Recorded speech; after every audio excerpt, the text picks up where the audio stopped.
All right, so to remove the rear seat on the Mitsubishi Mirage, underneath the seat there's two clips, and they just go into these little slots.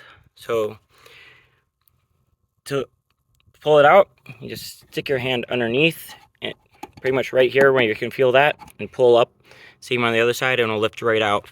That gives you access to the fuel tank, fuel pump, and lets you clean underneath. And you can take an upholstery cleaner to this. Hope that helps.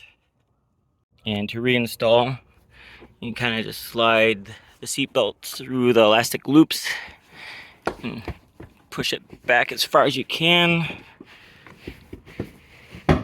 Push down,